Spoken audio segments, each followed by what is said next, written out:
नमस्कार मित्रों, अमेरिका से चंद्रकांत बी भट्ट। कभी कभी मैं सोचता हूँ कि हमने क्या किया। तो मैंने सोचा कि कुछ जिन लोगों ने जो भी किया है उसको हमें याद करना चाहिए। यही आज का पैगाम है।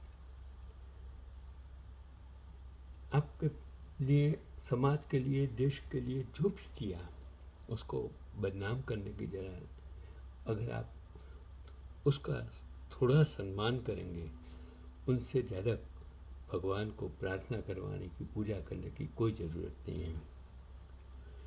मैंने एक आर्टिकल्स पढ़ा कि वो कारनामा जो इतिहास की किताबों में दबा रह गया, जो काम राम प्रसाद बिस्मिल, चंद्रशेखर आज़ाद और भगत जी जैसे महान क्रांतिकारियों ने करने की योजना बनाई, लेकिन परिस्थितियों के कारण वो पूरा न कर सके।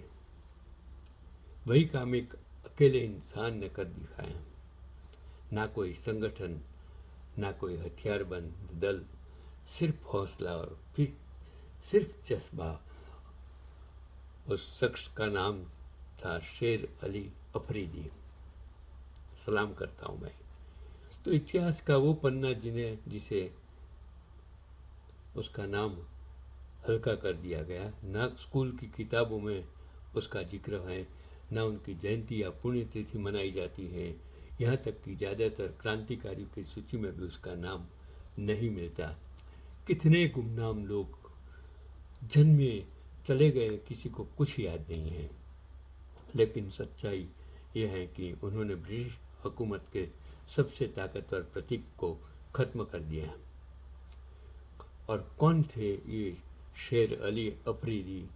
वो शेर अली अफरीदी खैबर क्षेत्र के रहने वाले थे। आप जानते हो, खैबर घाट, बोलन घाट, जहाँ से उस जमाने में लोग आते थे। वे एक समय ब्रिटिश पुलिस में भी रहे और एक पारिवारिक मामले में सजा मिलने के बाद उन्हें काले पानी अंडमान की जेल भेज दिया गया। जेल की दीवारों के भीतर उन्होंने अंग्रेजी जुल्म, नस्लीय भेदभाव और सत्ता की क्रूरता को बेहद करीब से देखा। यही उनके भीतर प्रतिरोध की आग और तेज हो गई। जब आपके ऊपर अत्याचार होते हैं, तब तो बदले की आग आपको क्या नहीं करने देती है, सब कुछ कर देते हैं। वो शाम जिसने ब्रिटिश साम्राज्य को हिला दिया, 8 फरवरी 1872। ब्रिटिश भारत का वाइसरॉय लॉर्ड मेयो अंडमान के जेल का निरीक्षण कर लौट रहा था। शाम का अंधेरा था, सुरक्षा कड़ी थी, लेकिन उस अंधेरे में शेर अली अफरीदी चित्ते की तरह झपटे और अपनी छुरी से वाइसरॉय पर हमला कर दिया और लॉर्ड मेयो मारा गया। यह इतिहास में किसी वाइसरॉय की एकमात्र सफल हत्या थी। मैंने उसे खुदा के हुक्म से मारा है। गिरफ्तारी के बाद जब उससे कारण पूछा गया तो उन्होंने बिना डर से कहा, मैंने इसे खुदा के हुक्म से किया। उन्हें मौत की सज़ा सुनाई गई, लेकिन कहा जाता है कि उन्होंने फांसी के फंदे को मुस्कुराकर चूम लिया। फिर सवाल उठता है, हम उन्हें क्यों याद रखें? क्योंकि उन्हें साबित किया कि कोई भी सत्ता इतनी बड़ी नहीं होती कि उसे चुनौती न दी जा सके। क्योंकि उन्होंने अकेले वो कर दिखाया जो साम्राज्य को असंभव लगता था। क्योंकि अंडमान की धरती पर उन्होंने शहादत का इतिहास लिखा। और क्योंकि इतिहास सिर्फ किताबों में नहीं, सच और साहस में जिंदा रहता है। और आज ज़रूरत है गुमनाम नायकों को याद करने की। शेर अली अफरीदी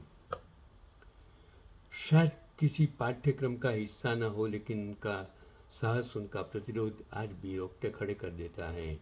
अपनी विरासत को पहचानिए, इस वीर गाथा को आगे पहुंचाइए। कभी कभी इतिहास सबसे ऊंची आवाज़ खामोशी में छोड़ देता है। और जो जिसने ये लिखा था, उन लोगों ने अलग अलग स्रोतों से उसकी इंफॉर्मेशन जानकारी प्राप्त की है, जैसे चैट जीपीटी, इंटरनेट और गूगल, और ये विविध प्लेटफॉर्म पर आज भी।